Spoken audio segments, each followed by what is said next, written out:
A worker lights a fire inside a warehouse and records it. Within minutes, the flames spread beyond control, destroying everything inside. Hours later, the building is gone, and the video reveals exactly how it started. Fire. I don't know if it's been reported already. A suspect is in custody after allegedly starting a fire at an Ontario, California warehouse.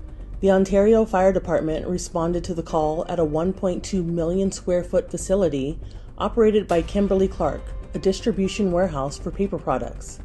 The Ontario Fire Department said the blaze reached a 6-alarm response and required almost 200 Before that quiet April night, nobody knew his name. Chamel Abdulkarim was 29 years old. He lived in Highland, California. Every day, he woke up, went to work, moved boxes, and came home.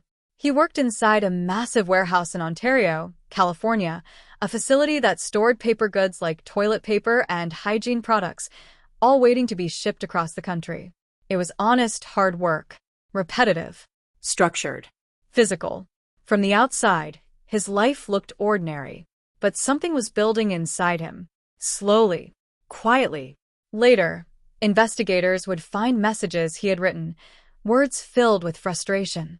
He talked about wages, about how much things cost to live, about how much he gave, and how little he felt he received in return.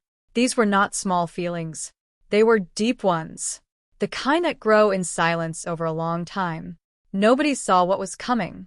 The night of April 7th, 2026 started like any other shift. It was just after midnight. Around 20 workers were inside the building, doing their jobs. The warehouse was enormous, over 1 million square feet of stored goods, stacked high on pallets, row after row after row. Paper products, densely packed, highly flammable. Everything was calm. And then fire. Not in one place. In several places almost at the same time. The flames found the paper immediately. Paper burns fast, and there was so much of it. Within minutes, the fire was no longer something that could be stopped from the inside. It climbed. It spread. It consumed. Workers rushed out into the night air. Every single one of them made it out safely. No one was killed. No one was seriously hurt. That, in the middle of everything, was a quiet miracle. But the fire itself did not stop being kind. Emergency crews arrived quickly. Nearly 175 firefighters responded. They tried to fight it from the inside, but the heat and the speed of the flames made that impossible. They pulled back. They worked from the outside instead, trying to keep it from spreading further. It took almost 12 hours to put out completely. When the smoke finally cleared, the warehouse was gone. Totally destroyed. The roof had fallen in. The walls had given way. Everything inside, the inventory, the equipment, the systems, all of it lost. The financial damage was estimated between $500 million and $600 million. One building, one night, one person. Shortly after the fire, a video appeared online. It showed a man inside the warehouse, setting fire to the paper products. And he was speaking while he did it. He talked about wages. He said that workers were not paid enough to live on. He was calm, almost quiet. The video changed everything. What had seemed like it might be an accident was now clearly something else. Investigators from the FBI, the ATF, and local agencies all came together. They reviewed the footage. They pulled phone records. They read messages. They searched his home. The man in the video was identified as Chamel Abdulkarim. He was arrested the same day the fire started. He was taken into custody and held without bail.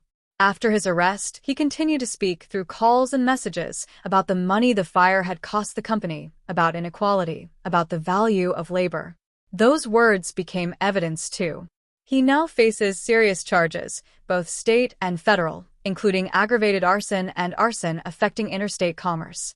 If convicted, he could spend between 5 and 20 years in federal prison, with additional state penalties on top of that. The case is still moving through the courts. No verdict has been reached yet. This story is not a simple one. A man felt unseen. A building burned. 20 people walked out alive. $500 million turned to ash. And somewhere in between all of that, there are questions that don't have easy answers. We leave those questions with you. If this story stayed with you, if it made you think, please consider subscribing. New crime stories like this one are shared here every single day, told slowly, told honestly, told for everyone. Come back tomorrow. And if someone you know would sit quietly with a story like this, share it with them. It means more than you know.